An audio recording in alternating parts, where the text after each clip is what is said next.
ان الحمد لله نحمده ونستعينه ونستغفره ونعوذ بالله من شرور انفسنا ومن سيئات اعمالنا من يهده الله فلا مضل له ومن يضلل فلا هادي له واشهد ان لا اله الا الله وحده لا شريك له واشهد ان محمدا عبده ورسوله اما بعد فان خير الحديث كتاب الله وخير الهدي هدي محمد صلى الله عليه واله وسلم وشر الامور محدثاتها وكل محدثة بدعة وكل بدعة ضلالة وكل ضلالة في النار.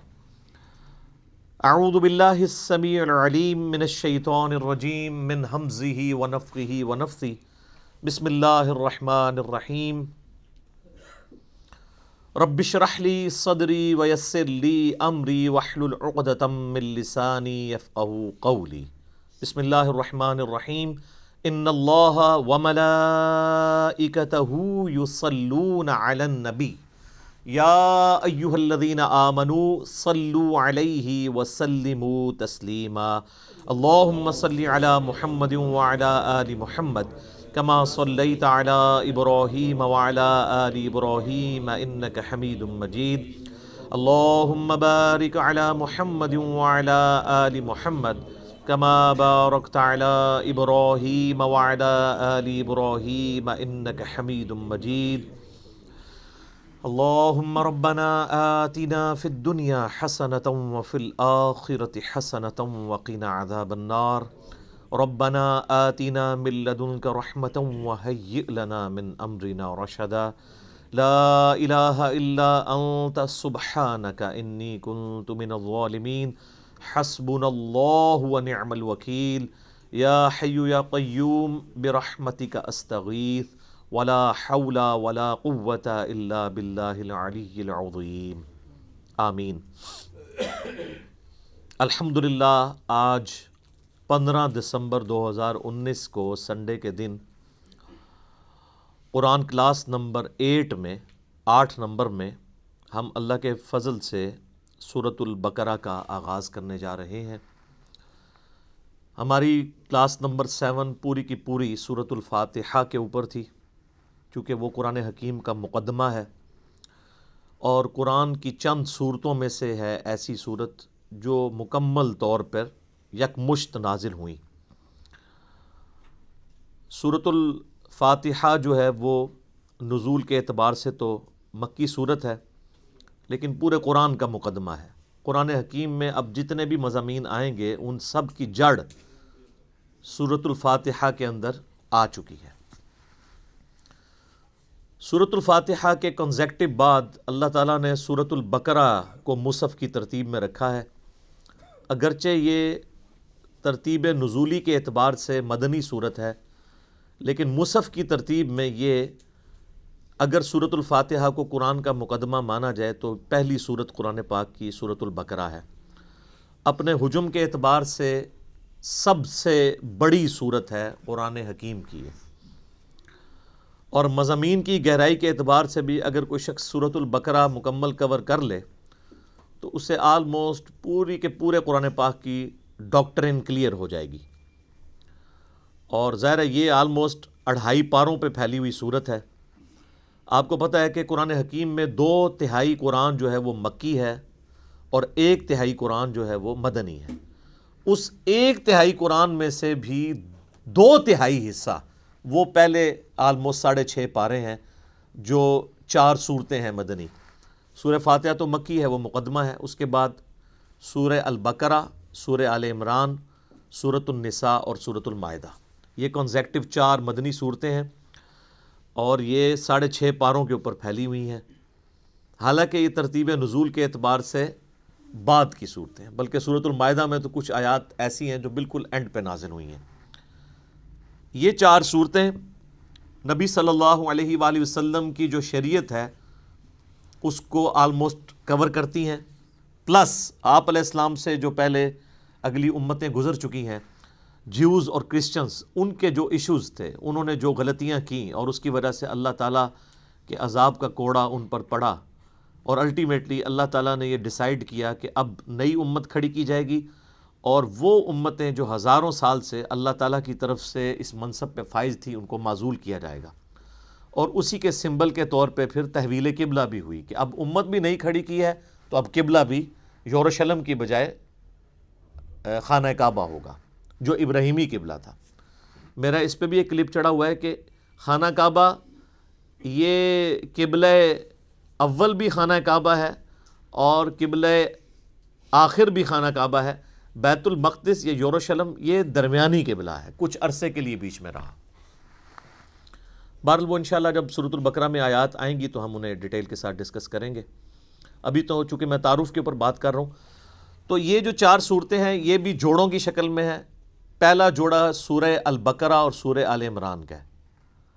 سورہ البقرہ مینلی جیوز کے ساتھ، یہودیوں کے ساتھ ڈیل کرتی ہے، اور سورہ آل عمران کرسچنز کے ساتھ، چونکہ وہ بھی اہل کتاب بھی ایک جوڑا تھا تو اس جوڑے کو اس اعتبار سے ایڈریس کیا گیا۔ اس سے اگلی جو 2 صورتیں ہیں سورہ النساء اور سورۃ المائدہ، اس میں بھی اہل کتاب سے بھی اور مشرکین عرب سے بھی اور ساتھ ہی ساتھ جو جیوز اور کرسچنز میں جو خرابیاں تھیں ان کو بھی ایڈریس کیا گیا ہے، اور پلس اللہ تعالیٰ نے جو پرانی شریعت تھی اس کے کچھ احکامات اسی طریقے سے پروسیڈ کروائے اور کچھ احکامات نئے نازل فرمائے شریعت محمدیہ صلی اللہ علیہ وآلہ وسلم کے اعتبار سے۔ لہٰذا ہم یہ کہہ سکتے ہیں کہ یہ جو 4 صورتیں ہیں یہ شریعت محمدیہ صلی اللہ علیہ وآلہ وسلم کو کور کرتی ہیں، پلس جو سابقہ امتیں ہیں جیوز اور کرسچنز ان کے ساتھ ڈیل کرتی ہیں، ان کے ایک جرائم کی لسٹ ہے۔ اور یہی حکمت ہے اس کے اندر کہ یہ صورتیں آغاز میں اس لیے رکھی گئیں تاکہ چونکہ اکثر مسلمان نسلی ہونے تھے، تو نسلاً جو مسلمان ہیں جن کے ماں باپ مسلمان ہیں جب وہ قرآن پڑھیں تو ان کو یہ پتہ چلے کہ اس امت سے پہلے بھی اللہ کی لاڈلی امتیں گزری ہیں، لیکن جب انہوں نے وقت کے پیغمبر کی دعوت کو پس پش ڈال دیا، کتابوں کو پس پش ڈال دیا، تو اللہ تعالیٰ نے پھر ان کا یہ لحاظ نہیں کیا کہ یہ لاڈلی امتیں ہیں، ان میں 3 کتابیں نازل ہوئی ہیں، تورات، زبور، انجیل، اور سینکڑوں صحائف نازل ہوئے ہیں اور ہزاروں پیغمبر آئے ہیں، اللہ تعالیٰ نے انہیں معزول کر کے نئی امت کھڑی کر دی۔ تو اگر تم بھی ویسا ہی کرو گے تو تمہارے ساتھ بھی ویسا ہی ہوگا۔ اور اس پہ جو سورۃ البقرہ کے پہلے 4 رکوع تو چونکہ قرآن حکیم کی پوری دعوت کا خلاصہ ہے، اور اس کے بعد جو اگلے 9 رکوع ہیں وہ بنی اسرائیل کے اوپر اللہ تعالیٰ نے فرد جرم عائد کی ہے، ان کی یعنی جو جرائم ہیں ان کو بیان کیا ہے، پھر اس کے بعد 7 یونیورسل ٹروتھ، ہر جرم کے بعد ایک آفاقی حقیقت اللہ نے بیان کی ہے کہ یہ میرا رول ہے، جب کوئی بھی کوئی یوں کرے گا میں اس کے ساتھ ایسا ہی کروں گا۔ وہ 7 یونیورسل ٹروتھ بھی انشاءاللہ سورۃ البقرہ کے اندر آئیں گے، لیکن یہ جو پہلے 4 رکوع ہیں یہ پورے قرآن کی دعوت کا خلاصہ ہے۔ پہلے 4 رکوع اگر کور کریں گے تو پھر آپ کو ساری کی ساری اس کتاب کا جو اسلوب ہے، یہ کس طریقے سے گفتگو کرتی ہے، وہ سمجھ آ جائے گا۔ تو چونکہ اکثر نسلی مسلمان تھے اس لیے یہ شروع میں صورتیں ہیں، اگرچہ ترتیب نزول کے اعتبار سے یہ مدنی ہے۔ پلس جو سابقہ امتیں ہیں ان میں بھی آپ دیکھ رہے ہیں اس وقت کرسچنز آلموسٹ 2.25 ارب کے قریب ہیں، ان کے لیے تو انٹرسٹ سورۃ الانعام میں یا سورۃ الواقعہ میں یا سورۃ الاعراف میں اس طریقے سے نہیں ہے جو انٹرسٹ ان کا سورۃ البقرہ اور سورہ آل عمران میں ہے، کیونکہ وہ ان کے معاملات کو مینلی ڈیل کر رہی ہے۔ تو اس لیے یہ صورتیں اللہ تعالیٰ نے بڑی حکمت کے ساتھ شروع میں رکھی ہیں، اور یہ یاد رکھیے گا یہ اس وقت جو ہمارے پاس مصحف موجود ہے اپنے نزول کی ترتیب کے اعتبار سے تو ایسا نہیں ہے، لیکن اللہ کے پاس لوح محفوظ میں اسی ترتیب سے ہے، اور اسی ترتیب سے نبی علیہ السلام نے جو دورہ کیا قرآن کا حضرت جبرائیل کے ساتھ، جو میں نے تعارف قرآن میں 6 لیکچر دے دیے ہیں وہ آپ سن سکتے ہیں، تو یہ نبی علیہ السلام نے مصحف خود لکھوایا اسی ترتیب کے ساتھ۔ میرے بھائیو، سورۃ البقرہ اور سورہ آل عمران جوڑا ہے، اور قرآن حکیم کی آلموسٹ ساری صورتیں ہی اکا دکا کے سوا جوڑے کی شکل میں ہیں۔ یہ ٹروتھ جو ہے سب سے پہلے ریویل کیا ہے حمید الدین فراہی رحمہ اللہ تعالیٰ نے، جن کو فوت ہوئے آلموسٹ 100 سال گزرے ہوں گے۔ ڈاکٹر اسرار صاحب کے بھی آپ سمجھ لیں دادا استاد، غامدی صاحب کے بھی دادا استاد، جو امین احسن اصلاحی صاحب تھے جو غامدی صاحب اور ڈاکٹر سراج صاحب کے مشترکہ استاد ہیں، ان کے وہ استاد تھے. انہوں نے یہ ٹروتھ ریویل کیا اور یہ حقیقت ان پہ اللہ تعالیٰ نے کھولی. ظاہر ہے قرآن کبھی بھی پرانا نہیں ہوگا کہ قرآن حکیم کی صورتیں جوڑوں کی شکل میں ہیں، اور انہوں نے کوئی اس کو انوینٹ نہیں کیا، بلکہ انہوں نے احادیث پہ جب تفکر کیا، پھر قرآن پاک کی آیات دیکھی تو ان کو آئیڈیا ہوا کہ واقعی تو جوڑوں کی شکل میں ہے. صورتوں کو اگر آپ کریٹیکلی واچ کریں، سورۃ الفلق اور سورۃ الناس یہ ایک جوڑا ہے. حدیث میں بھی المعوذتین، دو پناہ دینے والی صورتیں ان کو کہا گیا ہے. اور انسان میں بھی مرد و عورت کا جوڑا جو ہوتا ہے وہ ایک دوسرے کا ریسیپروکل ہوتا ہے، لیکن ایک مشترکہ چیز کی اچیومنٹ کے لیے وہ جوڑا جو ہے یعنی اولاد کی پیدائش کا ذریعہ دونوں کو بنایا گیا. سورۃ الفلق اور سورۃ الناس بڑا پرفیکٹ جوڑا ہے. سورۃ الفلق میں ان چیزوں کے شر کے اگینسٹ اللہ کی پناہ مانگی گئی ہے جو باہر سے حملہ آور ہوتی ہیں، اور سورۃ الناس میں ان چیزوں کے شر کے اگینسٹ پناہ مانگی گئی ہے جو داخلی ہیں، جو اندر سے حملہ آور ہوتی ہیں. تو یہ دونوں چیزیں امپورٹنٹ ہیں، باہر سے حملہ ہونے والی خارجی چیزیں اور داخلی چیزیں. جوڑا ہے. سورہ بقرہ سورہ آل عمران بھی جوڑا ہے. سورۃ البقرہ میں جوز اور سورہ آل عمران میں کرسچنز. اور اس کا اشارہ بھی موجود ہے صحیح مسلم کے اندر. نبی صلی اللہ علیہ وآلہ وسلم نے فرمایا کہ قرآن حکیم کی تلاوت کیا کرو، قرآن اپنے پڑھنے والے کے لیے سفارش کرے گا. اور پھر آپ نے بالخصوص فرمایا کہ سورۃ البقرہ اور سورہ آل عمران یہ قیامت والے دن دو پرندوں اور دو بادلوں کی شکل میں چمکتے ہوئے، الزہراوین کے الفاظ ہیں، دو چمکتے ہوئے بادلوں کی شکل میں ظاہر ہوں گی اور اللہ تعالیٰ سے جھگڑا کریں گی اس شخص کے حق میں جو ان کی تلاوت کیا کرتا تھا. یہ صحیح مسلم الفاظ ہیں. اور آپ علیہ السلام نے فرمایا کہ اپنے گھروں میں اس کی تلاوت کرو، جادوگر سورہ بقرہ کو نہیں پہنچ سکتے. اور صحیح مسلم شریف میں حدیث ہے کہ جس گھر میں سورہ البقرہ کی تلاوت کی جاتی ہے وہاں سے شیطان بھاگ جاتا ہے، شیاطین بھاگ جاتے ہیں. اور یعنی یہ جادوگروں کے اگینسٹ، شیاطین کے اگینسٹ یہ سورۃ البقرہ جو ہے یہ بڑی پرفیکٹ صورت ہے. اس کے علاوہ بھی یعنی بخاری مسلم میں آپ کو اس کے کئی ایک فضائل مل جائیں گے. میں نے آلریڈی مسئلہ نمبر 112 ABC 3 لیکچرز جو ہیں وہ قرآن حکیم کی 12 صورتوں کے فضائل کے اوپر ریکارڈ کروا دیا ہے. جسے شوق ہو تو وہ ان لیکچرز کو دیکھ لے. اور مسلم شریف کے یہ بھی الفاظ ہیں کہ نبی علیہ السلام نے فرمایا کہ سورہ البقرہ کو پڑھنا برکت ہے اور اسے چھوڑ دینا حسرت ہے. یعنی اس کے اندر وہ فضائل ہیں کہ وہ کوئی محروم شخص ہی اس سے محروم رہے گا. بخاری و مسلم میں ایک اور حدیث ہے، سیدنا اسید بن حضیر رضی اللہ تعالیٰ عنہ کہتے ہیں کہ ایک رات میں سورہ بقرہ کی تلاوت کر رہا تھا تو میرے پاس ایک گھوڑا میرا بندھا ہوا تھا تو اس نے بدکنا شروع کر دیا. تو میں نے تلاوت روک دی تو وہ بالکل سٹیبل ہو گیا. پھر میں نے تلاوت شروع کی، وہ بدکنا شروع ہو گیا. حتیٰ کہ وہ کہتے ہیں میرا ایک چھوٹا سا بیٹا جو پاس ہی لیٹا ہوا تھا یحییٰ، مجھے خطرہ ہوا کہ یہ گھوڑا اس پہ نہ چڑھ دوڑے، اتنا بدکے. میں نے پھر تلاوت روک دی تو میں بڑا پریشان ہوا کہ یہ سورہ البقرہ کی تلاوت کرنے سے یہ اس طرح کے ایفیکٹ کیوں آ رہے ہیں. یہ صحیح مسلم میں بھی ہے، بخاری میں بھی حدیث ہے. تو کہتے ہیں میں نے بائی چانس ہی جب نگاہ اٹھا کے دیکھا تو مجھے اپنے اوپر ایک بہت بڑا بادل نظر آیا جس میں کئی ایک چراغ روشن تھے، اور بیسیکلی وہ فرشتے تھے. اور جب میں تلاوت شروع کرتا تھا وہ بادل نیچے آ جاتا تھا اور اس کی وجہ سے گھوڑا بدکتا تھا. تو صبح کے وقت میں نے نبی علیہ السلام سے جب یہ واقعہ بیان کیا تو آپ علیہ السلام نے فرمایا وہ فرشتے تھے جو تمہاری تلاوت سننے کے لیے آئے تھے، اور اگر تم یہ تلاوت جاری رکھتے تو وہ زمین پہ بھی اتر آتے اور عام لوگ بھی ان کو دیکھ لیتے. اچھا یہ ایکسپیرینس اب نہیں ہوں گے. اس طرح کے ایکسپیرینسز نبی علیہ السلام کے مبارک دور میں اس لیے ہوتے تھے کہ اللہ تعالیٰ ایک نئی امت کھڑی کر رہا تھا. صحیح بخاری میں حدیث ہے، عبداللہ ابن مسعود کہتے ہیں کہ ہم نے نبی علیہ السلام کے ساتھ اس حال میں کھانا کھایا ہے کہ ہم جب لقمہ توڑ کے منہ میں ڈالنے لگتے تو ہم اس کی تسبیح کی آواز بھی سنا کرتے تھے. آپ ذرا امیجن کریں کہ آپ جناب کھانا کھاتے ہوئے نوالا آپ کے ہاتھ میں اور اس میں سے آواز آ رہی ہو سبحان اللہ وبحمدہ سبحان اللہ العظیم. اب یہ ایکسپیرینسز جو ہیں وہ صحابہ کرام کو اس لیے ہوتے تھے کہ اللہ تعالیٰ نے ان میں ایمان کوٹ کوٹ کے بھرنا تھا. وہ نئی امت کھڑی کی تھی سر، اس لیے پھر ان کا پیشن آپ نے دیکھا ہے نا کہ بڑی تھوڑی سی جماعت کے ساتھ انہوں نے دنیا کی سپر پاورز الٹ کے رکھ دی ہیں. ان کو ایک لمحے کے لیے بھی شک نہیں ہوا تھا کہ ہم جو ہیں وہ کسی غلط دعوت کو لے کے چل رہے ہیں. اسی لیے تو ان کا کانفیڈنس لیول عروج کے اوپر تھا. تو جب وہ اتنے دلیر لوگ جب ٹکراتے تھے تو سامنے لوگ تو ان کا مقابلہ نہیں کر سکتے تھے. سیدنا خالد بن ولید یعنی ان کی مبارک عادت تھی جب بھی میدان جنگ میں جاتے تھے تو اپنے مخالف کمانڈر کو یہ خط لکھا کرتے تھے کہ میں ایسی فوج تم سے لڑانے کے لیے لے کے آیا ہوں کہ جتنا تمہیں عورتوں سے اور شراب سے شغف ہے نا، اس سے زیادہ وہ اپنی موت کو عزیز رکھتے ہیں، کیونکہ ان کے لیے ایک جنت استقبال کر رہی ہے۔ قرآن میں جب آیا کہ بڑھو اس جنت کی طرف جس کی چوڑائی زمین و آسمان کے فاصلے کے برابر ہے، سورۃ الحدید میں، تو سر پھر یہی کچھ ہی ہوگا۔ تو ایسی قوم کا مقابلہ کون کر سکتا تھا؟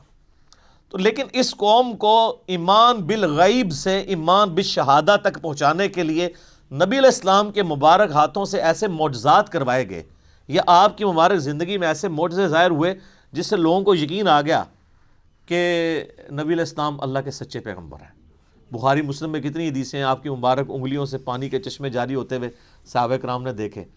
اب اگر کوئی شخص پانی کے چشمے انگلیوں سے جاری ہوتے ہوئے دیکھ لے، اور ایک پیالے میں مبارک ہاتھ رکھنے سے، بخاری مسلم کے الفاظ ہیں، جابر بن عبداللہ کہتے ہیں کہ 1500 صحابہ نے وضو کیا، جانوروں کو پانی پلایا اور سٹور کر لیا، اور اللہ کی قسم وہ پانی اتنا تھا کہ ہم 1,00,000 بھی ہوتے نا تو پانی زیادہ تھا۔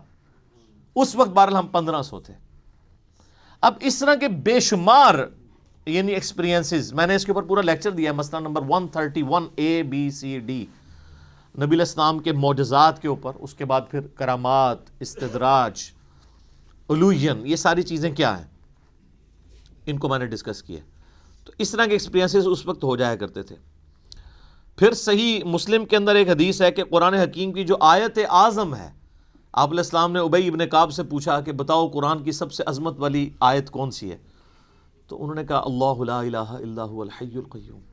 نبی علیہ السلام اتنے خوش ہوئے کہ آپ نے اپنا مبارک ہاتھ ان کے سینے پہ مارتے ہوئے کہا کہ ابو منذر، تمہیں تمہارا علم مبارک ہو، یعنی بڑی آبزرویشن ہے تمہاری کہ تم نے قرآن حکیم کی سب سے عظیم ترین آیت کو، یعنی نبی علیہ السلام کے بتائے بغیر انہوں نے آبزرو کر لیا کہ یہ آیت ہے۔ پھر وہ بخاری میں، وہ بھی سورۃ البقرہ میں ہے، آیت الکرسی، آیت نمبر 255 ہے سورۃ البقرہ کی۔ پھر بخاری میں وہ بڑی لمبی حدیث ہے جو انسانی شکل میں آ کے شیطان جو ہے وہ مال جو تھا، مال غنیمت کہہ لیں، بیت المال کی جو حفاظت کے لیے حضرت ابو ہریرہ کو نبی علیہ السلام نے جو ہے وہ رکھا ہوا تھا، تو رات کے وقت وہ شیطان انسانی شکل میں آتا تھا۔ الٹیمیٹلی جب وہ پکڑا گیا تو اس نے پھر حضرت ابو ہریرہ کو ایک رشوت کے طور پہ آپ کہہ لیں، مدنی رشوت، اور الیاس قادری صاحب اس طرح کی چیزوں کو استعمال کرتے ہیں نا، تو ایک چھٹکارے کے لیے اس نے کہا میں تمہیں ایک وظیفہ بتاتا ہوں، مجھے چھوڑ دو تم۔ ان کا میں تو نبی علیہ السلام کے پاس پیش کروں گا تمہیں۔ ان کو نہیں پتا تھا یہ شیطان ہے، انسانی شکل میں آیا تھا، کیونکہ اس ٹائم علم غیب نہیں ہوتا تھا، یہ تو بزرگوں کو بعد میں پتہ چل جاتا ہے نا۔ تو حضرت ابو ہریرہ کو تو علم غیب کوئی نہیں تھا۔ اب نبی علیہ السلام کے پاس جب آئے، آپ نے فرمایا تمہیں پتہ ہے یہ 3 راتوں سے جو تمہارا مہمان بنا ہوا تھا نا چوری کرنے کے لیے، جو بیت المال کی آیا تھا، وہ شیطان تھا۔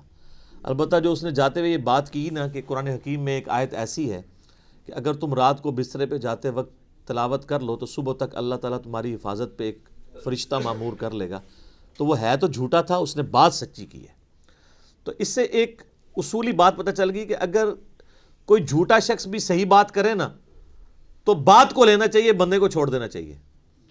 یہاں حالت یہ ہے کہ کوئی بندہ جو ہے وہ بات کرتا ہے تو کہتے ہیں اس کی داڑھی پوری نہیں ہے تو ہم اس کی بات نہیں مانیں گے، یہ ہمارے فرقے کا نہیں ہے ہم اس کی بات نہیں مانیں گے۔ وہ یہ دیکھو بات کیا کر رہا ہے، یہ نہ دیکھو بات کون کر رہا ہے۔ یہ نبی علیہ السلام نے ہمیں تعلیم دی ہے، اور مولویوں کی کامیابی کا راز یہی ہے کہ وہ اس حدیث کے اوپر عمل نہیں کرنے دیتے، وہ فوراً ڈکلیئر کرتے ہیں یہ تو بدعتی ہے، یہ تو گمراہ ہے، یہ رافضی ہے، یہ ناسبی ہے، یہ خارجی ہے، یہ بد مذہب ہے، اس سے بچنا ہے۔ تو سب سے بڑا بد مذہب اس روئے عرض پہ اگر کوئی ہو سکتا ہے تو شیطان ہی ہو سکتا ہے نا، اور کنفرم جہنمی اگر کوئی ہو سکتا ہے تو وہ شیطان ہے۔ تو نبی علیہ السلام فرمایا ہے جھوٹا ہے، بات سچی کی ہے۔ تو شیطان اگر سچی بات کرے تو لے لیں، تو اگر آپ ہمیں شیطان ہی سمجھتے ہیں تو تب بھی آپ بات دیکھیں، اب وہ بات آپ کے خلاف ہے تو یہ اسی طریقے سے ہے کہ وہ انگریز آپ کو آ کے کہے کہ جی سورہ بقرہ کی آیت نمبر 279 میں اللہ تعالیٰ نے ڈکلیئر کیا ہے اس شخص کو، اللہ اور اس کے رسول کی جنگ ہے اس کے خلاف جو سود کھاتا ہے۔ آپ کہیں جی چونکہ تو انگریز ہے اس لیے میں یہ بات نہیں مانتا، تو وہ آپ انگریز کا انکار کر رہے ہوں گے یا قرآن کا؟ قرآن کا۔ تو آپ کو یہ دیکھنا ہے کہ کتاب و سنت کی دلیل اس نے کیا پیش کی ہے، کیونکہ اگر آپ یہ قدغن لگا دیں گے تو پھر سر جو آپ اپنی پبلک پہ قدغن لگا رہے ہیں نا، تو لگانے والوں کو بھی گمراہ ڈکلیئر کیا ہوا ہے دوسرے فرقے والوں نے، پھر وہ بھی بالکل ٹھیک ہے۔ بریلوی پھر بالکل ٹھیک ہے کہ اہل حدیث کی بات نہیں سننی چاہیے، کیونکہ اہل حدیث جو کہہ رہے ہیں کہ بریلویوں کی بات نہیں سننی چاہیے۔ پھر سنی بالکل ٹھیک ہے کہ شیعہ کی بات نہیں سننی چاہیے، کیونکہ شیعہ بھی کہہ رہے ہیں کہ سنیوں کی بات نہیں سننی چاہیے۔ تو اس امام میں سارے کے سارے ہی ننگے ہیں۔ تو آیت اعظم قرآن حکیم کی صحیح مسلم کی حدیث کے تحت آیت الکرسی وہ بھی سورۃ البقرہ کا حصہ ہے۔ پھر صحیح مسلم میں ایک حدیث ہے، حضرت جبرائیل علیہ السلام نبی علیہ السلام کے پاس بیٹھے ہوئے تھے، تو اچانک آواز سنی، انہوں نے تو آسمان کی طرف سر اٹھایا تو کہا یا رسول اللہ صلی اللہ علیہ وآلہ وسلم، آج آسمان کا وہ دروازہ کھلا ہے جو آج سے پہلے نہیں کھلا، اور اس آسمان سے ایک فرشتہ نازل ہوا ہے جو یہ میرے پاس کھڑا ہے، آپ کو سلام عرض کر رہا ہے، اور یہ اللہ کی طرف سے خاص خبر لے کے آیا ہے۔ تو پھر اس نے بتایا کہ اللہ تعالیٰ کی طرف سے آپ کو 2 نوروں کی بشارت ہو جو آپ سے پہلے کسی پیغمبر کو نہیں دیے گئے۔ نمبر 1 سورۃ الفاتحہ، اور نمبر 2 سورۃ البقرہ کی آخری 2 آیات، آمن الرسول بما انزل الیہ من ربہ والمؤمنون۔ اور صحیح بخاری اور مسلم دونوں میں حدیث ہے کہ جو یہ رات کے وقت سورہ البقرہ کی آخری 2 آیات پڑھ لے گا تو اس میں جو کچھ اس نے اپنے رب سے مانگا ہے اس کو عطا کر دیا جائے گا۔ وہ تجدید ایمان ہے، ٹھیک ہے، اس میں سب کچھ ایمانیات ہیں، پھر دعائیں ہیں اللہ سے۔ اسی لیے ہم نے اپنے صبح شام کے اذکار کارڈ، بلو کارڈ کے اوپر یہ وظیفے کے طور پہ لکھا ہوا ہے۔ کوئی بہت لمبے وظائف نہیں کر سکتا، کم از کم سورہ بقرہ کی آخری 2 آیات زبانی یاد کر لے، اور پڑھتے رہیں گے تو زبانی یاد ہو جائیں گی۔ تو وہ بھی سورہ بقرہ کے یعنی فضائل کے اندر ہی وہ ساری کی ساری چیزیں آتی ہیں۔ باقی اس پہ بولا جائے تو یہ وقت یعنی کافی زیادہ درکار ہے، بنیادی گفتگو کرنا اس لیے ضروری ہوتی ہے، بعض کے لیے انٹرسٹ کا باعث ہوتا ہے، جس طرح بعض لوگوں کے لیے یہ بڑا انٹرسٹ ہوتا ہے کہ یہ سورت مکی ہے یا مدنی ہے۔ تو یہ بھی کوئی پیٹ نہیں ہے، کئی صورتیں ہیں جن میں اختلاف ہے مکی اور مدنی ہونے پہ، کئی پہ ڈیفینیٹلی ہے، جس طرح کہ اب یہ سورہ بقرہ یہ ڈیفینیٹلی مدنی صورت ہے، پھر اس میں ایسی آیات بھی آئیں گی جو مدینہ شریف سے تعلق رکھنے والے واقعات ہیں۔ ٹھیک ہے، سورت کے اسلوب کو سمجھنے کے لیے اگر کوئی انٹرسٹ کے طور پہ چاہتا ہے، بہرحال اس سے کوئی فرق نہیں پڑتا وہ مکی ہے مدنی ہے، اصل چیز ہے قرآن کا کانٹیکسٹ قرآن کے اندر کلیئر ہے۔ تو آپ یہ دیکھیں، اب اپنے اپنے مصحف کھول لیں آپ، سورۃ البقرہ جو ہے مدنی صورت ہے، اور اس میں 286 آیات ہیں۔ اعوذ باللہ من الشیطان الرجیم، بسم اللہ الرحمن الرحیم، الف لام میم، اس کو ایسے ہی پڑھنا ہوتا ہے، الف لام میم نہیں ہے، یہ وہ اردو میں ہے، عربی میں سے ایسے ہی پڑھنا ہوگا، 3 سے 5 الف تک کھینچنا ہوگا، لام کو بھی اور میم کو بھی، اور لام اور میم چونکہ اس کا جنکشن ہے تو میم کے اوپر تشدید بھی ہے، غنہ بھی ہو رہا ہوگا اس اعتبار سے کہ میم کی آواز۔ تو یہ حروف مقطعات ہیں، اس کے اوپر بڑے لوگوں نے تب آزمائی کی ہے، بڑی کوششیں کی ہیں، سنیوں میں بھی شیعہ کے اندر بھی۔ ہمارے قریبی دوست ہیں، شیعہ عالم دین ہیں، ثاقب اکبر صاحب، جو ملی یکجہتی کونسل کے سیکٹری بھی ہیں، انہوں نے ایک پوری کتاب لکھی ہے حروف مقطعات کے اوپر۔ انہوں نے سارے اقوال جو اہل سنت کے ہاں بھی تھے، اہل تشیع کے ہاں بھی تھے، ان سب کے سب اقوال کو جمع کیا ہے۔ الٹیمیٹلی رزلٹ یہ ہے کہ یہ اللہ اور اس کے نبی علیہ السلام کے درمیان جو ہے کوڈ ورڈز ہیں، اور کچھ الفاظ کو تو ہم قرآن حکیم کی روح سے ان کا مطلب بھی جان سکتے ہیں، اور عربی میں اس وقت عربی لنگوسٹک کے اندر مستعمل تھا اس طرح کے کوڈ ورڈز یوز کرنا، تو اس لیے کبھی بھی مشرکین عرب نے اس کے اوپر اعتراض نہیں کیا کہ یہ اس کا مطلب بتایا جائے ہمیں، کیونکہ ان کے بھی کوڈ ورڈز چلتے تھے، کچھ کا بتا بھی دیا گیا، جس طرح کہ جو سورہ نون ہے، سورۃ القلم بھی جسے کہتے ہیں، پارہ نمبر 29 میں، تو اس میں صاحب الحوت کا ذکر آیا، یعنی مچھلی والے، کون؟ سیدنا یونس علیہ السلام۔ اور سورہ الانبیاء میں حضرت یونس کا نام ہے ذن نون، نون والا، جیسے ہم کہتے ہیں نا ذل جلال یا ذل جلال، حالت رفع میں پڑھا جائے گا ذل جلال، جلال والا اللہ کا نام ہے۔ تو وہاں پہ ذن نون، نون والا، تو نون والا کون؟ وہ سورہ القلم میں، اس میں آغاز ہی کس سے ہوتا ہے؟ نون والقلم وما یسطرون۔ تو اس پہ تو اجماع امت ہے کہ وہاں نون سے مراد مچھلی ہے. اور عرب میں اس طرح کے کوڈ ورڈز یوز ہوتے تھے. مثلا یہ جو توئیں ہیں نا، یہ سانپ کے لیے سمبل کے طور پہ استعمال ہوتا تھا. اس کی شکل بھی آلموسٹ دیکھ لینا، کوبرا سانپ اگر ایسے کھڑا ہو اور یوں اس کی دم ہو تو یہ سمبل استعمال ہوتا تھا عرب میں. اور آپ مزے کی بات دیکھیں کہ جتنی صورتوں میں حضرت موسیٰ علیہ السلام کے واقعات آئے ہیں نا، سورۃ القصص ہے، سورہ طٰہٰ ہے، طٰہٰ بھی توئیں سے سٹارٹ ہو رہی ہے. اسی طریقے سے سورۃ القصص، طٰ، سین، سب میں طٰ آپ کو نظر آئے گی. تو اس اعتبار سے کسی حد تک آئیڈیا، لیکن چونکہ یہ انٹرسٹ کی چیزیں ہیں، اس سے کوئی قرآن پاک کی تعلیمات میں فرق نہیں پڑتا. سورہ ال عمران کی آیت نمبر 7 ہے کہ محکمات ہیں اور متشابہات ہیں. محکمات جو ہیں وہ کتاب کی اصل ہیں، ان کے اوپر توجہ دو، اور جو متشابہات ہیں ان کا معاملہ چھوڑ دو، ان کے اوپر ایمان لے کے آؤ. بس اللہ کے حضور دعا کرتے ہیں اہل ایمان، ربنا لا تزغ قلوبنا بعد اذ ہدیتنا وہب لنا من لدنک رحمہ انک انت الوہاب. آمین. تو اسی طریقے سے یعنی بڑے بڑے لوگوں نے، یعنی اہل تشیع جو ہیں وہ ذاکرین، علماء نہیں یہ حرکت کرتے، ذاکرین الف لام میم سے آل محمد مراد لیتے ہیں. اور اسی طریقے سے بعض جو اہل علم ہیں شیعہ اور سنیوں کے ہاں، وہ کہتے ہیں الف جو ہے یہ اللہ کے لیے ہے، اور جو میم ہے یہ محمد کے لیے ہے، اور لام جو ہے وہ جبریل کی جو لام ہے نا اینڈ پہ. اور وہ کہتے ہیں یہ چیز یعنی اسٹیبلش تھی کہ جب کوئی کسی کی طرف خط لکھتا تھا نا، تو اس کے کوڈ ورڈ کے طور پہ جو لکھنے والا ہے اس کے نام کا بھی پہلا حرف لیا جاتا تھا، اور جس کی طرف لکھا جاتا ہے اس کے نام کا بھی پہلا حرف لیا جاتا تھا، اور جو بیچ میں میسنجر ہوتا تھا لے کے جانے والا اس کے نام کا آخری حرف ہوتا تھا. تو وہ بالکل فٹ ان بیٹھتا ہے. اللہ کا پہلا حرف الف، اور محمد کا پہلا حرف میم صلی اللہ علیہ وآلہ وسلم، اور جبرائیل کا آخری حرف لام.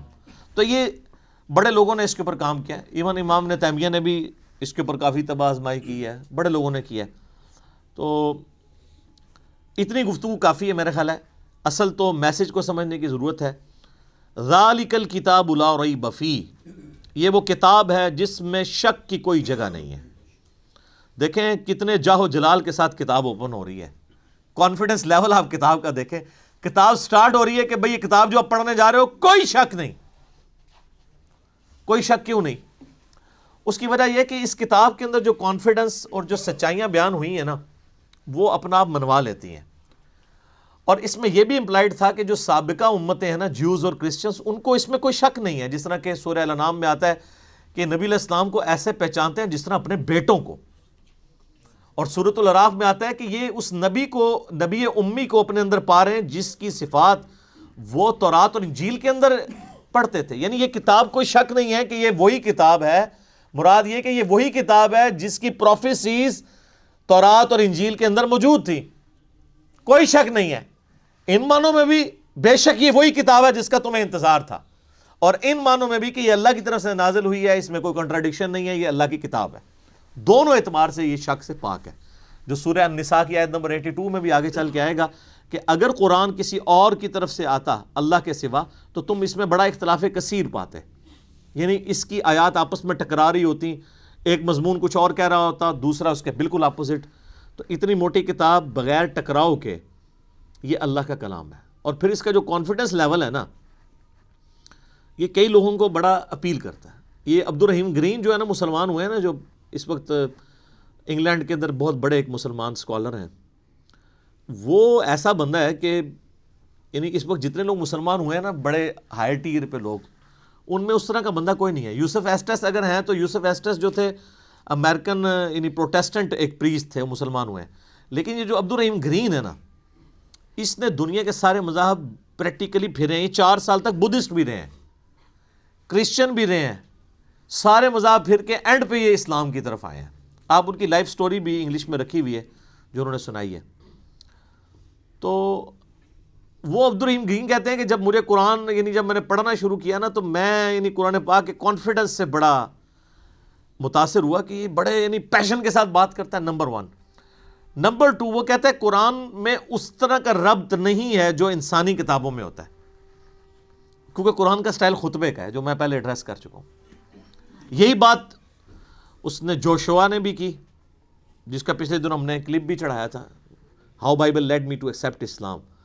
تو وہ بھی یہ کہتے ہیں قرآن کا جو کانفیڈنس ہے نا کہ ایسا کرو تو کامیاب ہو, ایسا نہیں کرو گے تو یہ ہو جائے گا. آپ یقین کریں دنیا میں سخت سے سخت طبیعت والے بندے کی کتاب اٹھائیں نا, اس میں آپ کو وہ اعتماد اور وہ پیشن نظر نہیں آئے گا جو کتاب اللہ کے اندر آپ کو نظر آتا ہے. یہ خدا الہ مالک رب ہی اپنی مخلوق سے اس طریقے سے بات کر سکتا ہے. انسان جتنا مرضی بڑا ہو جائے وہ اس طریقے سے گفتگو کر ہی نہیں سکتا, چاہے بھی تو نہیں کر سکتا. یہ اس کتاب کے اندر زور ہے. لا ریب فیہ ھدی للمتقین. اگر فی ہی کو آپ آگے ملا لیں, لا ریب پہ آپ وقف کر لیں تو پھر یہ معنی بنے گا کوئی شک کی جگہ نہیں ہے. فی ہی ھدی للمتقین, اس میں ہدایت ہے پرہیزگاروں کے لیے. فی کو پیچھے کر لیں تب بھی معنی میں کوئی فرق نہیں پڑتا. ھدی للمتقین, یہ قرآن ہدایت ہے ان لوگوں کے لیے جو ڈر جائیں. یہ ترجمہ اصل ترجمہ ہے اس کا. وقار عربی میں کہتے ہیں نا بچنے کو. اچھا ہم جب کہتے ہیں نا قرآن میں ہدایت ہے پرہیزگاروں کے لیے, یہ ترجمہ کر رہے ہوتے ہیں. اچھا تو جو نان پرہیزگار ہیں ان کے لیے ہدایت کہاں ہے؟ سوال ہے نا.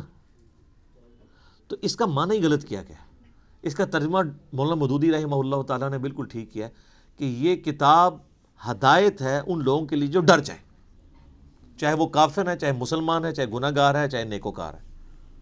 کئی نیکوکار ہے پرہیزگار ہیں لیکن ہر الٹا کام کر رہے ہیں کیونکہ وہ متقی نہیں ہے.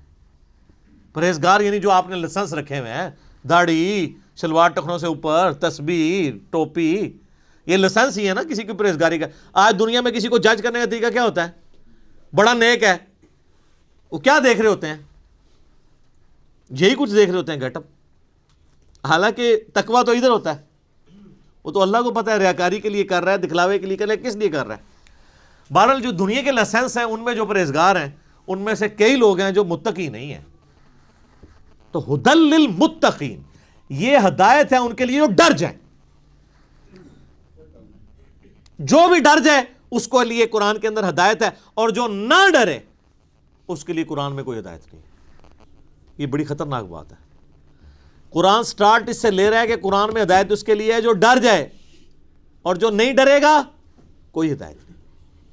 آگے چل کے آئے گا شہر رمضان الذی انزل فیہ القرآن ھدی للناس وبینات من الہدی والفرقان. رمضان کا مہینہ وہ ہے جس میں قرآن نازل ہوا ھدی للناس, پوری انسانیت کے لیے ہدایت ہے. وہاں تو متقی کا بھی ذکر نہیں آیا, پوری انسانیت چاہے کافر ہے چاہے مسلمان ہے. وبینات من الہدی, اور اس میں ہدایت کے بڑے بڑے روشن دلائل ہیں.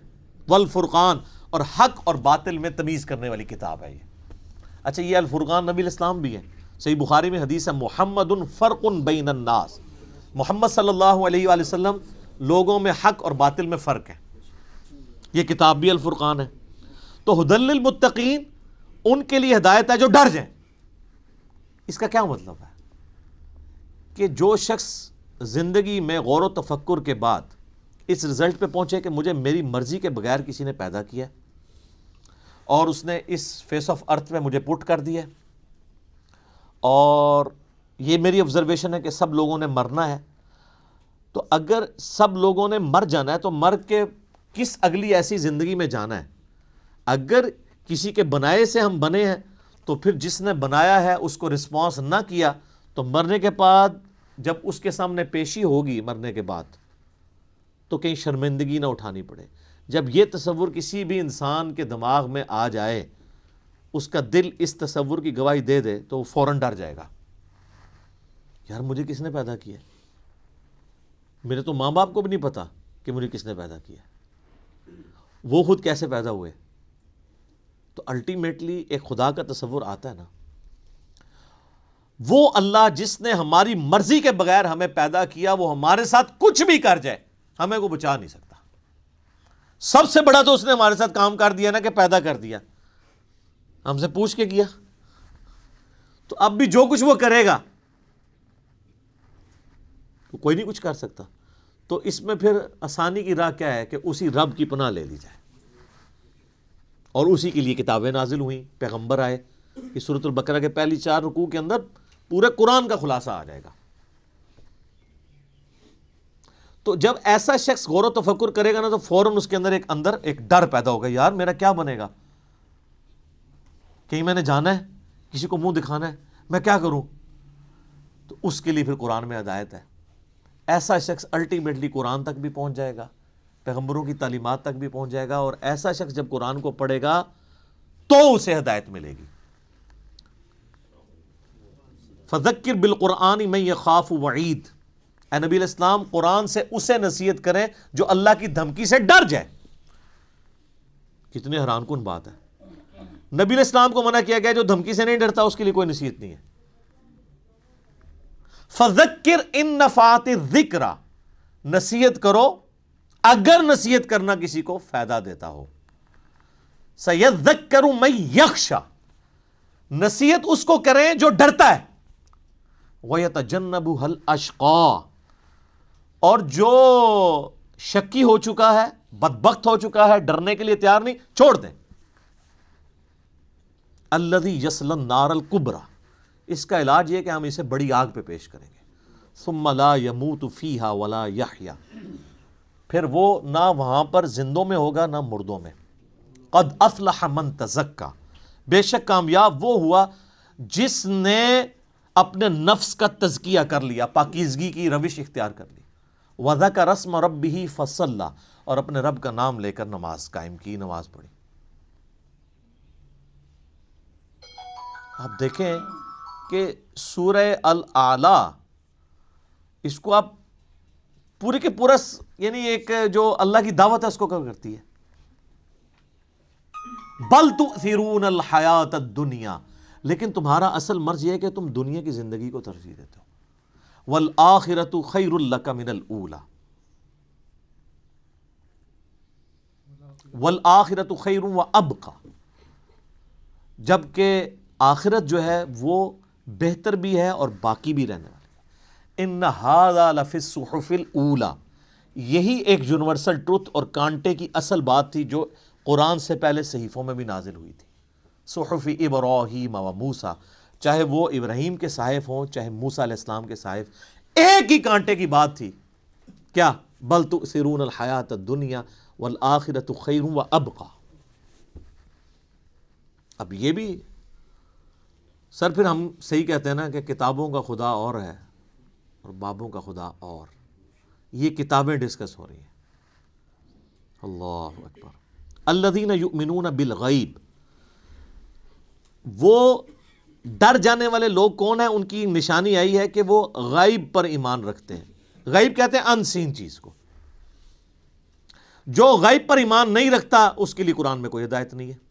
اچھا غیب پہ سب نے ایمان رکھا ہوا ہے، لیکن جب ان سے پوچھیں گے تو پتا چلے گا واقعی رکھا ہوا ہے. کسی بھی شخص سے اگر آپ پوچھیں کہ یہ جو دنیا کا سارے کا سارا نظام چل رہا ہے ایک بڑا سسٹمیٹک وے سے چل رہا ہے، یہ آرگنائزڈ ہے. اب تو جس طرح سائنس نے ترقی کی ہے، پہلے تو وہ زمانہ تھا لوگ کہتے تھے مٹی سے خود بخود ڈڈو بن کے نکل آتے ہیں. نہ اس وقت لوگوں کو ڈی این اے اسٹرکچر کا پتہ تھا، نہ جینز کا. اب تو لوگ کہتے ہیں نا جی نہ جناب، یہ تو پاسبل ہی نہیں ہے. زمین و آسمان کی ساری مخلوقات مل کے مٹی سے ڈڈو نہیں بنا سکتی. یہ بنانے سے بن رہا ہے، انڈے میں سے چوزا بنانے سے نکل رہا ہے. تو یہ اتنے آرگنائز چیز ہے. وہ کہتے ہیں نہیں جی کوئی ایک سپریم بینگ یا کوئی سپر نیچرل ایجنسی ہے جس نے ہر چیز کو ایک ٹریک کے اوپر چڑھایا ہوا ہے کہ ایک بیج بوتے ہیں 6 ارب گنا بڑا درخت بن جاتا ہے. اس بیج کے اندر جو زندگی ہے پھر اس کے اندر کس طریقے سے وہ پرفارم کرتا ہے، پتے پھر پھول نکلتے ہیں، پھر پھل بنتا ہے، پانی کے ذریعے کیا کچھ ہو رہا ہے. یعنی ایک تو ایک ٹاپک ہے، اس پہ گھنٹوں بولا جا سکتا ہے. یہ ساری جو فزیکل فنومینا آف نیچر ہے، قانون قدرت ہے، جب ان کو آبزرو کرتا ہے نا تو غیب پہ سارے ایمان رکھے ہیں کہ نہیں یار کوئی چلا رہا ہے. پوچھیں کدھر ہے؟ وہ کہتے ہیں ہمیں نظر نہیں آ رہا، لیکن وہ ایسا باطن ہے کہ اس سے زیادہ ظاہر کوئی نہیں ہے، اور ایسا ظاہر ہے کہ اس سے زیادہ باطن کوئی نہیں ہے. اللہ اپنی قدرتوں سے کتنا ظاہر ہے لیکن سب سے پوشیدہ ہے. تو یہ سب کچھ غیب کی طرف انسان کو لے جاتا ہے. تو وہ یقین کیے ہوئے ہیں ڈر جانے والے لوگ کہ یار کسی کے کرنے سے ہو رہا ہے. یہ جو ہارمنی ہے یونیورس کے اندر، سر اب جو کچھ ہمیں پتہ چل رہا ہے سائنس کی برکت سے تو انسان پریشان ہو جاتا ہے کہ یہ نظام چل رہا کیسے ہے. میں آپ کو صرف یہ بتاتا ہوں کہ سائنٹسٹ کہتے ہیں کہ اس کائنات میں اتنا بیلنس ہے کہ اگر ایک بال پوائنٹ کو اس کی نوک پہ کھڑا کر دیا جائے, یہ پاسبل ہے کہ نوک پہ کھڑا ہو جائے؟ بہت ہی زیادہ کوئی سوفسٹیکیٹڈ بیلنس ہو تو یہ پاسبل ہے, اور یہ 1 ارب سال یوں کھڑی رہے, گرے نا. اس سے زیادہ بیلنس جو ہے نا وہ اس کائنات میں ہے,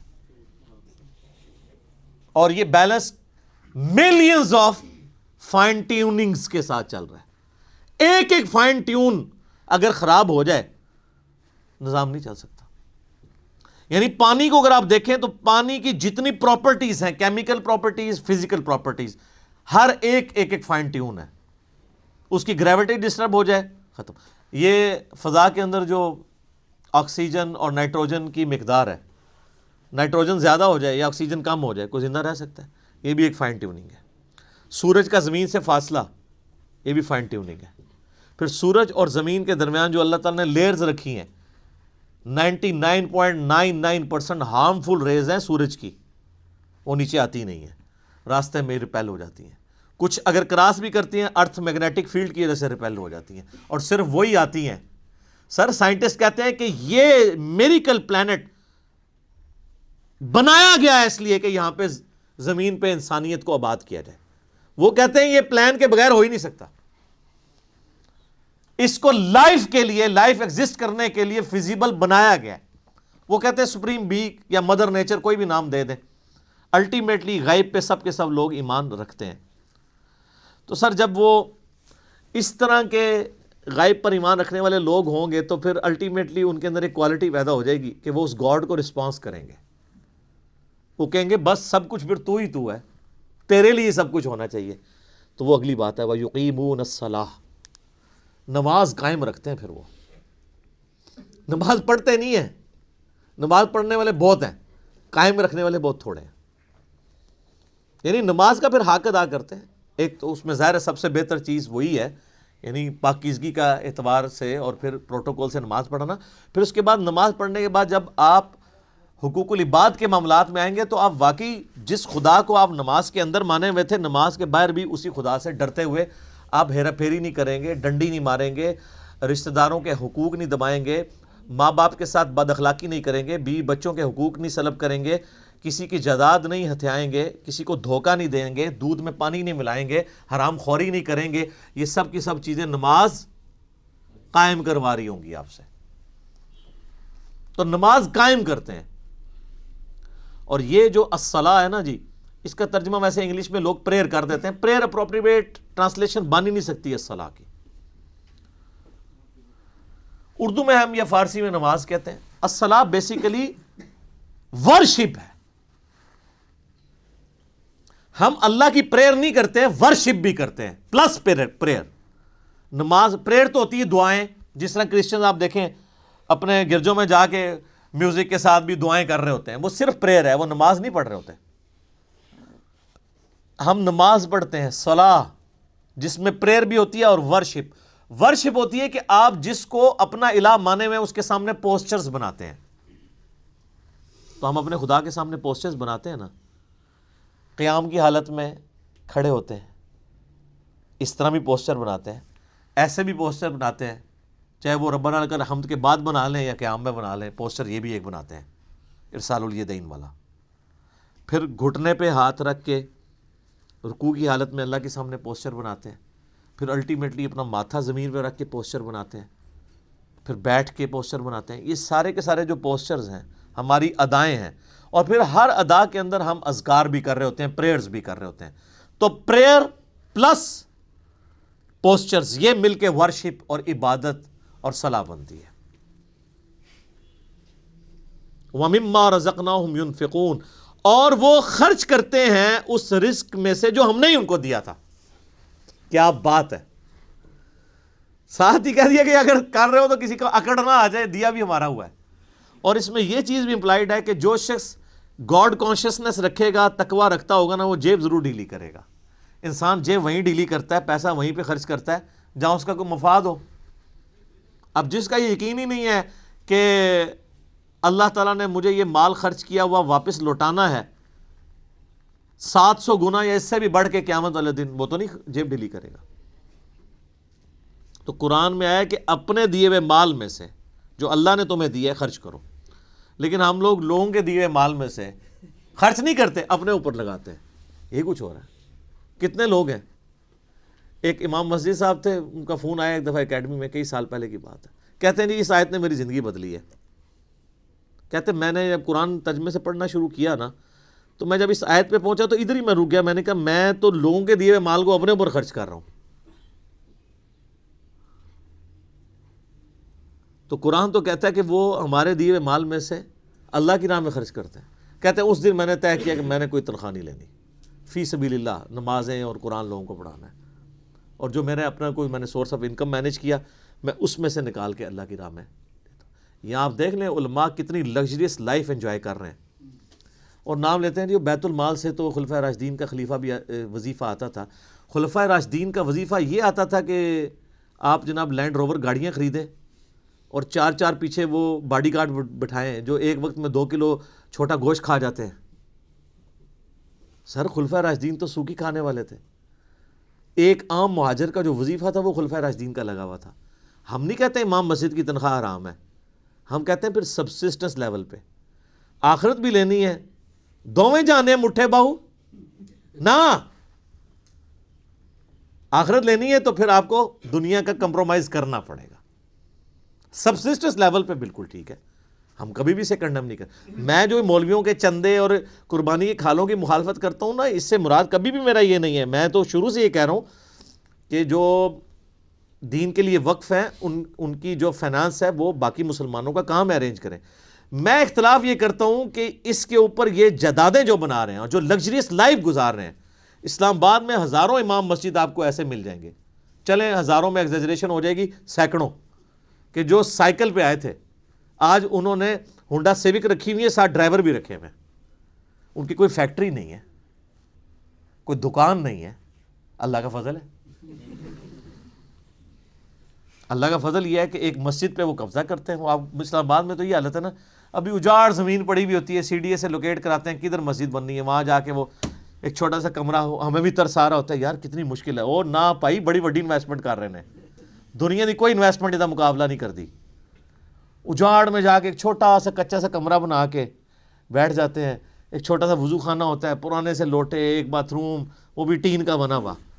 لیکن سر 5-6 سال جب گزرتے ہیں وہاں پہ ایک عالی شان مسجد ہوتی ہے اور ایک بہت بہترین قسم کی رہائش ہوتی ہے، جو اگر اسلام آباد میں آپ کو لینی پڑ جائے تو 40-50 ہزار روپیہ اس رہائش کا کرایہ ہوگا، وہ اس مولوی صاحب کی فری ہوتی ہے، اور ایون اس کے اندر جو بل آ رہے ہیں وہ بھی مسجد انتظامیہ دے رہی ہوتی ہے۔ لاکھ روپے کا ایک ایوریج پیکج وہ لے رہا ہوتا ہے، تنخواہ جو ہے وہ تو ویسے ہی ہوتی ہے نا چونگا۔ اور اس کے علاوہ جو جمعے کی نماز کے بعد جو لوگ ویسے وہ مٹھی میں رکھ کے چلے جاتے ہیں وہ علادہ سے، ٹھیک ہے نا۔ تو یعنی ایک پورا ایک سسٹم ہے جو اس کے اوپر چل رہا ہے۔ تو ہم کہتے ہیں سبسسٹنس لیول کے اوپر لائف گزاریں، پھر آپ نام لیں خلفائے راشدین کا۔ لیکن اچھا آپ کو واقعات تو سنائیں گے کہ حضرت عمر سے پوچھ لیا جی وہ کرتا کیسے سلوایا آپ نے، تو یہ جو واقعہ سنا رہے ہیں اسی سے وہاں کھڑے ہو کے نا سر آپ نے یہ گاڑی کہاں سے لی ہے، تو اس کے وہ دہشت گرد قسم کے مریدین آپ کو پکڑ لیں گے کہ آپ کو تمیز نہیں بات کرنے کی، یعنی اس کا مطلب ہے یہ سیدنا عمر سے بھی بڑا اپنے آپ کو سمجھتے ہیں۔ دیکھیں نا،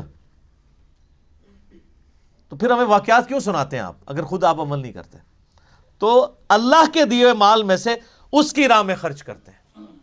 بخاری مسلم میں حدیث ہے، انسان کہتا ہے میرا مال میرا مال میرا مال، اور تیرا مال تو نبی علیہ السلام فرمایا وہ ہے جو تو نے کھا لیا یا پہن کے بوسیدہ کر لیا یا اللہ کی راہ میں خرچ کر کے قیامت والے دن کے لیے سٹور کر لیا اللہ کے ڈیوائن بینک میں، باقی تو تیرے ورثہ کا مال ہے۔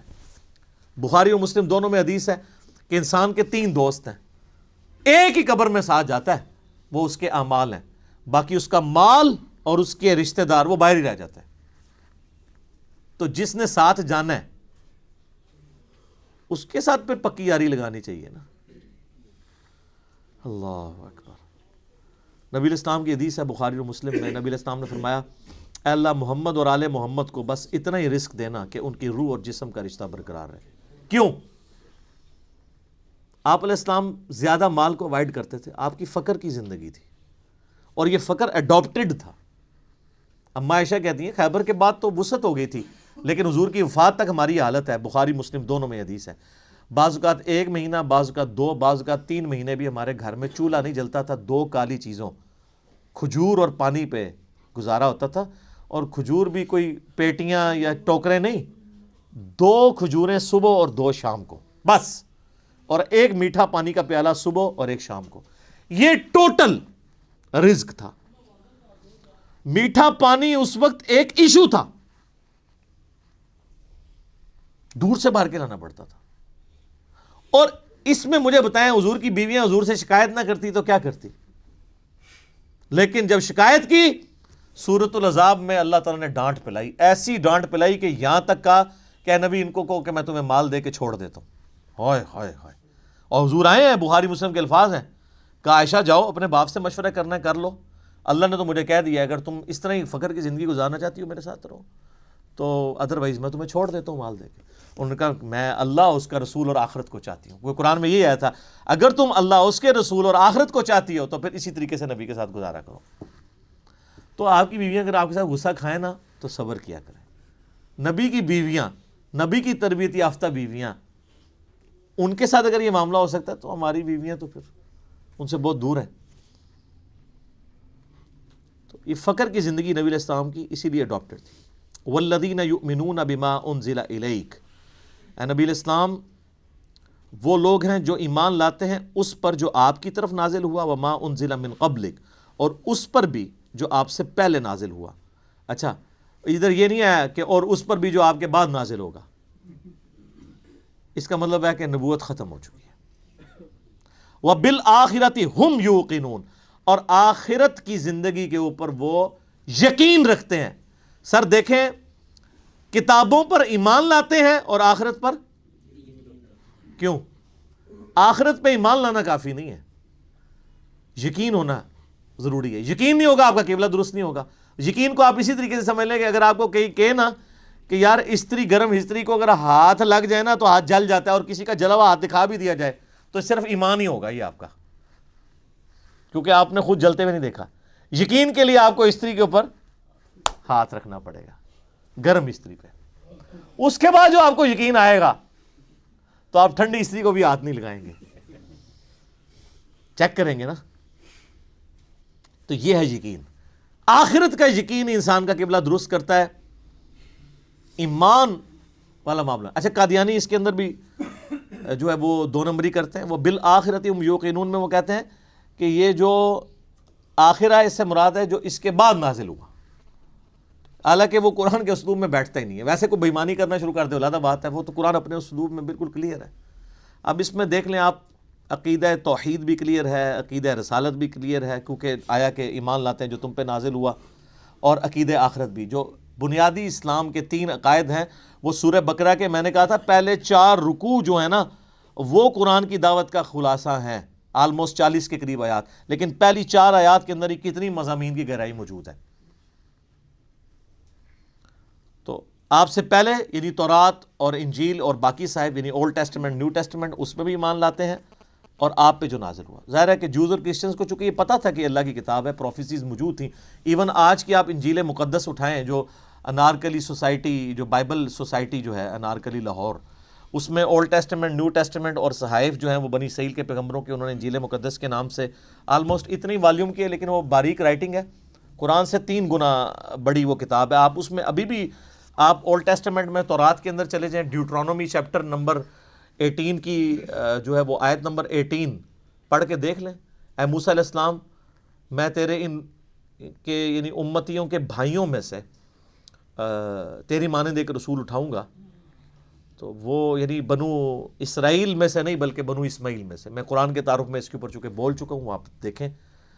اسی طریقے سے گاسپل آف جان جو ہے نیو ٹیسٹمنٹ میں، اس میں چیپٹر نمبر 15 سے لے کے 18-19 تک آپ کو نبی علیہ السلام کے علاوہ کے حوالے سے پروفیسیز ملیں گی حضرت عیسیٰ علیہ السلام کی، کہ جی مجھے تم سے ابھی بہت کچھ کہنا ہے لیکن تم اس کے متحمل نہیں ہو۔ جب وہ دنیا میں ہستی تشریف لائیں گی، میں تمہارے آسمانی جو باپ ہے یعنی خدا سے یہ بات کروں گا کہ وہ ہستی تم میں آئے اور وہ تمہیں وہ چیزیں سکھائیں گی جس کے ابھی تم متحمل نہیں ہو، وہ اللہ تعالیٰ ان کے منہ میں اپنا کلام ڈالے گا. وہ اپنی خواہش نفس سے کچھ نہیں کہیں گی، وہ وہی کہیں گی جو اللہ ان کو وہی کرے گا. وہی جو ہم کہتے ہیں نا وَمَا يَنطِقُ عَنِ الْهَوَىٰ إِنْ هُوَ إِلَّا وَحْيٌ يُوحَىٰ. تو نبی علیہ السلام، اور اس میں الفاظ ہیں کہ وہ دنیا میں میرا نام روشن کریں گی. حضرت عیسیٰ علیہ السلام کا نام پھر دیکھیں کیسا روشن ہوا ہے. ان کے اوپر جو جیوز نے تہمتیں لگائی تھیں وہ اس کتاب نے دور کی، اور کرسچنز نے جو ان کے نام پہ شرک کھڑا کیا تھا اس کو بھی دور کیا. تو حضرت عیسیٰ ابن مریم علیہ السلام، اللہ تعالیٰ نے اس قرآن کے ذریعے ان کا نام دنیا میں روشن کیا. اسی لیے آپ دیکھیں اس وقت جو سب سے زیادہ نان مسلم ہو رہے ہیں نا وہ کرسچنز ہیں، کیونکہ مسلمز ہی اونلی بلیورز ہیں on the face of earth, Christians کے علاوہ جو حضرت عیسیٰ کو پیغمبر مانتے ہیں. یہودی تو ان کو دجال کہتے ہیں نعوذ باللہ، اور وہ ایک مسیح کے انتظار میں ہے جو آ کے جا چکا ہے. اب جب دجال آئے گا اس کو وہ مسیح مان لیں گے، حالانکہ جو ان کی کتابوں میں مسیح تھا وہ عیسیٰ ابن مریم تھے جن کو انہوں نے انکار کر دیا. اور کرسچنز نے ان کے بارے میں ڈیوینٹی کلیم کر دی، کسی نے خدا کا بیٹا کہہ دیا اور کسی نے کہہ دیا یہ خود ہی خدا ہیں. اللہ تعالیٰ نے ان تمام نظریات کا رد اس کتاب میں کر کے حضرت عیسیٰ علیہ السلام کی صفائی پیش کی، صحیح عقائد بتائے، جوز کی غلطیاں ہائی لائٹ کی، کرسچنز کی وہ انشاءاللہ آگے شروع ہوں گا. اب آگے جو ہے وہ انسانیت میں جو 3 گروہ ہیں ان کا ذکر آئے گا، کہ یہ تو ایمان والے جو گروہ ہیں ان کے بارے میں، بلکہ ایک آیت اس کے ساتھ آپ اگر جوڑ ہی لیں تاکہ یہ مضمون مکمل ہو جائے. اگلی آیت جو ہے نا اولئک علی ھدی من ربہم واولئک ھم المفلحون، ایسے ہی لوگ اپنے رب کی طرف سے ہدایت پہ ہیں اور ایسے ہی لوگ کامیاب ہونے والے ہیں. یہ پہلی 5 آیات کے اندر اللہ تعالیٰ نے انسانیت کے پہلے گروہ کا ذکر کیا ہے جو ایمان تک پہنچے گا. اس کے بعد پھر کافروں کا ذکر آئے گا، پھر اس کے بعد منافقین کا. یہ 3 گروہوں کا ذکر آئے گا. آج ہم نے سورۃ البقرہ کی پہلی 5 آیات کے اندر ان لوگوں کو کور کر لیا ہے، اور اس کا پھر کنکلوژن بھی اللہ نے سنا دیا کہ کامیاب لوگ پھر یہی ہوں گے. ٹھیک ہوگا جی. سبحانک اللہم وبحمدک اشہد ان لا الہ الا انت استغفرک واتوب الیک. اللہم صلی علی محمد وعلی آل محمد کما صلیت علی ابراہیم وعلی آل ابراہیم انک حمید مجید.